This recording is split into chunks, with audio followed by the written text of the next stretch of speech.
When a man has spent 10 years looking for a webcam worth using, and it winds up on his desk, will he know what to do with it? Will he share it with the world? Or just keep it for himself? The camera you're looking at right now is actually a webcam. Seriously, it's a webcam. Now, those of you who are used to the camera that I use in this space might be like, well, duh, because this is kind of an unfair advantage being a, giant APS-C style sensor, but it's still impressive that it's a webcam. Yes, someone has actually made my favorite webcam to date, a webcam that's actually worth using, a webcam that looks great, that gives you complete manual control over pretty much everything, that saves settings between reboots and even moving it to a completely different PC. And it comes with a remote that lets you do crazy stuff like this. It's pretty awesome. We're going to be talking about the HuddleCam HD today in today's sponsored video by HuddleCam. I know, but hear me out.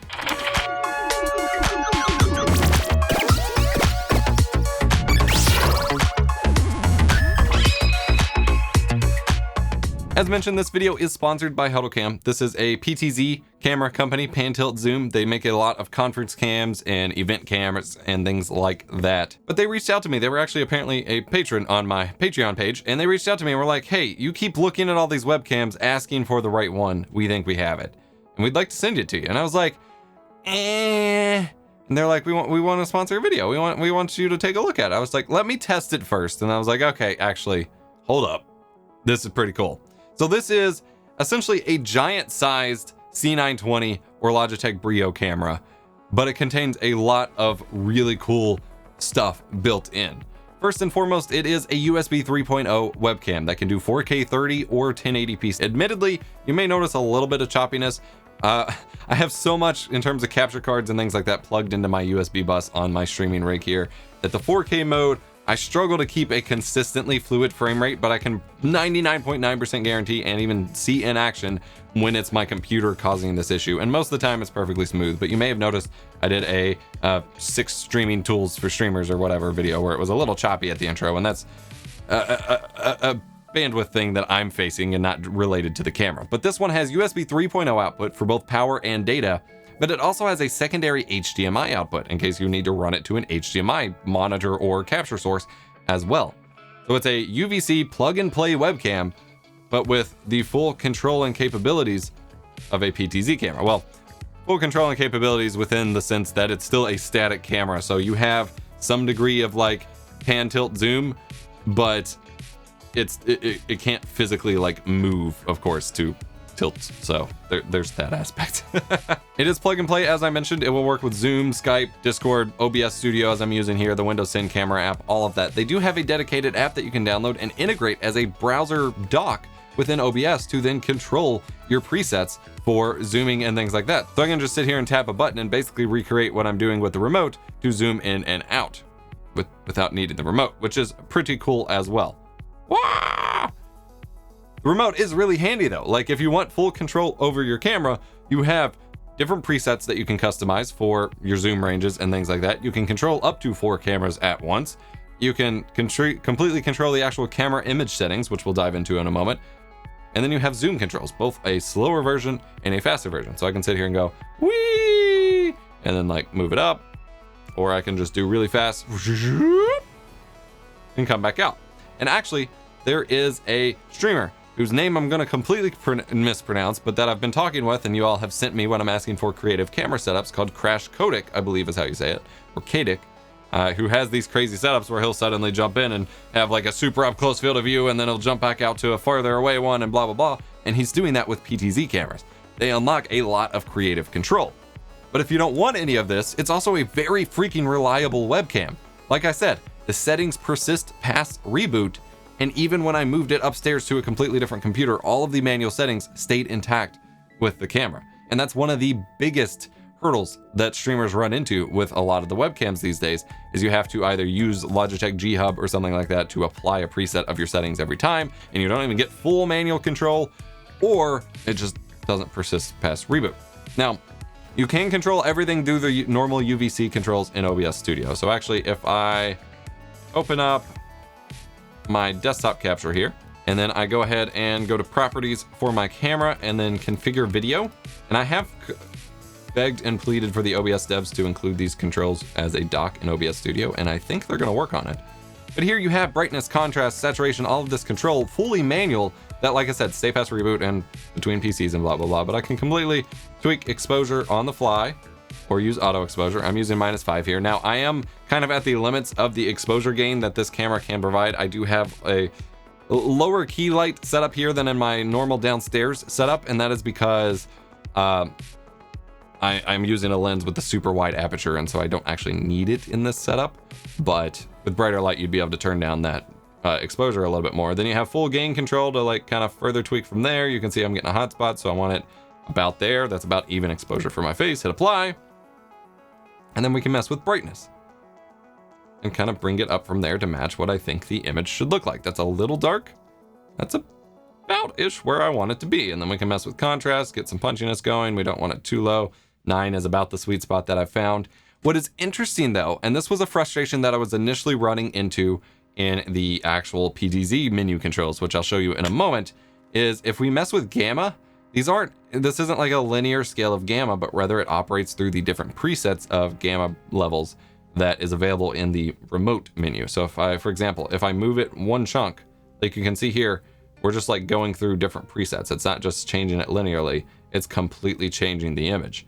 And so you can get completely different looks out of this thing based on what setting this is on. And so I think I have found that this one was about where I wanted it for this look. Not perfect. I'm kind of recording this a little bit on the fly here, but that's fine. The zoom control, you can control here, but it's not really the best place to do it.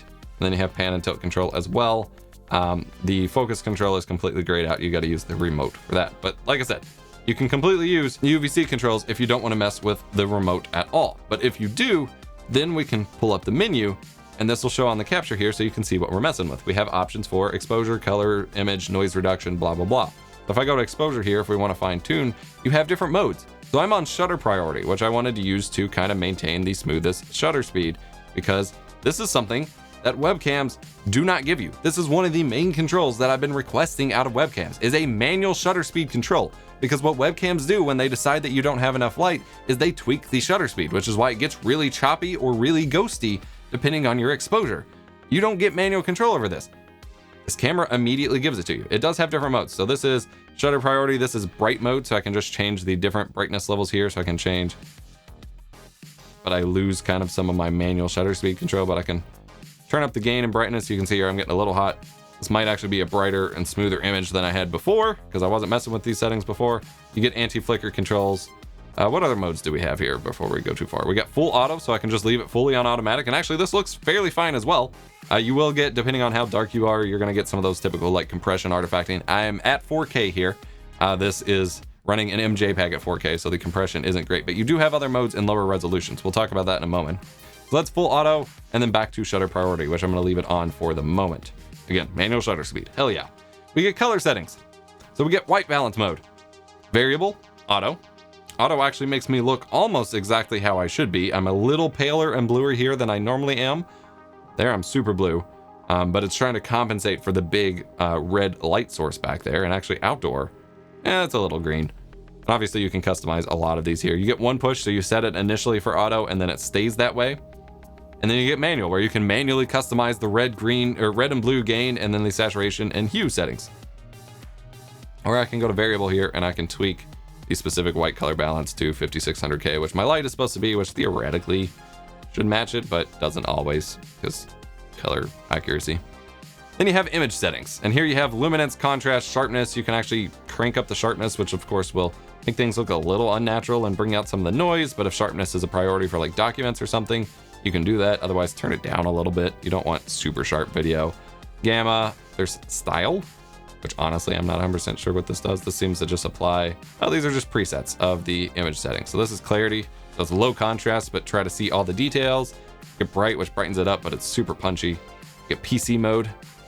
That actually looks fine. It's a little noisy, but it looks fine.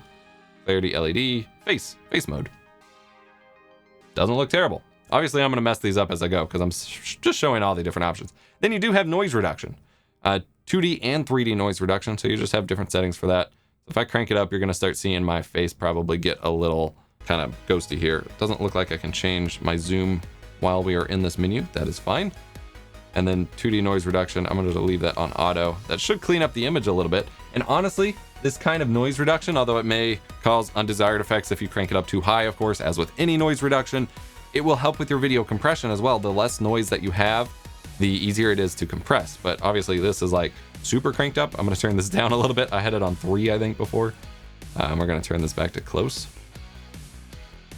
Less is better in terms of getting the most accurate image, but the more noise you have, the harder it is for your encoder to compress, both in terms of performance and quality.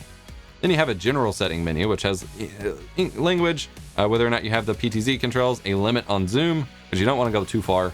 DVI mode, whether you're in HDMI or not. HDMI format, you can actually change what the HDMI outputs. So we have it set to 4K 30, but you can actually change that to 1080p 30. So you can have 4K over USB, 1080p over HDMI, 1080i over HDMI, what have you. I'm gonna leave it on 4K 30. You have an H.264 mode that you can enable, which is gonna completely nuke my camera here. Actually, it's probably gonna completely disable it because it changes it out of MJPEG mode into pre-compressed H.264 mode. And actually it looks like it just completely disconnected my camera entirely. There we go. So now instead of MJPEG, I only have H.264, which I don't actually want. There's gonna be more of a delay, but it's easier on bandwidth. You can probably immediately see we're a lot smoother than we were. Frame rate is improved. This helps with the bandwidth issue I was talking about, where my frame rate was really crappy. This kind of fixes it a little bit, but it's still 4K, so I'm gonna turn that back off. And we're back in MJPEG. And then you can enable or disable the onboard microphone on the webcam, which in most cases you're not gonna wanna use.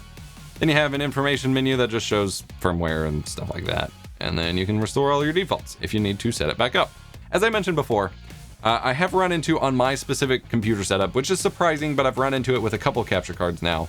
Running 4K over USB is of course pretty intense, and when I have many other capture cards and things going at once for this crazy setup, run into some bandwidth issues with this 4K mode. It looks fine right now, but at some point as I start moving, it'll probably get choppy. There you go.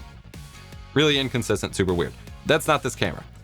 However, if you don't want to deal with that, it's not a problem if we bump it down to 1080p, and then we can go into YUI2. Now, if you've heard me talk on the YouTube channel before, I prefer modes like this, YUI2, NV12, or XRGB. These are uncompressed modes. MJPEG uses literally motion JPEG, as in photo compression, which is a lot more noisier, a lot more artifacty, and in some cases slower, but it's lighter on the CPU. YUI2 uses more bandwidth, though 1080p still uses less bandwidth than 4K. But is completely uncompressed. It's a lot faster to decode. And you can see here, we don't have any of them issues. No more choppy frame rates. And it's 1080p, so it still mostly looks fine, and you're still sampling from the 4K image. So if I jump in here, this is not really any more blurry or anything like that than the crop on the 4K version was, because we're still sampling from the original 4K image, which is an advantage here for most people who are probably using 1080p output or 720p even output in the first place. That extra 4K resolution is to help with the zoom in and zoom out that you may want to play with. Pretty dang cool. And like I said, the settings stay. This is the most reliable webcam I've ever used in my entire life. And that's pretty crazy. And they're not just paying me to say that. Like, genuinely, I wanted to make sure I tested it and used it before I agreed to anything. And I am just so stoked on this. Better yet, teaser for the next video, so get subscribed so you don't miss it. They have this exact camera, but available as an NDI camera, which means connecting over the network, which means I can just like put it over there and get a much better camera than my back cam currently is, which I don't think it's even working right now. It is not. There you go. I don't really have much more to say. I'm going to post links as I have in the description down below. These PTZ companies are mostly work with kind of B2B situations, but clearly they wanted me to check it out and demo it. So hopefully they will have an option if you reach out to them to buy it for yourself. I believe it's available on a couple retailers. I will try to find it where possible. If you want a plug and play solution for a webcam and you want something that has these ePTZ controls, this is truly the way to go. Obviously you can invest in a big mirrorless DSLR camera like this. I have an extra light on, so it looks a little funky. You can invest in a full mirrorless camera like I do here and spend way too much money like I have and get setups, and same thing with over here. You know, get these cameras set up. But a lot of people don't want to deal with the hassle. They don't want to pay for lenses, and this is still significantly more than you would pay for this kind of webcam. I think this is fine. Now I turned off one of my lights. You'll have to balance your lighting a little bit better and blah, blah, blah. But I finally found a webcam worth buying. I'm EposVox, your stream professor. Hit the like button if you enjoyed. Subscribe for more tech education. Let me know your thoughts over on our Discord server, eposvox.gg/discord. I'll see you next time for the NDI review.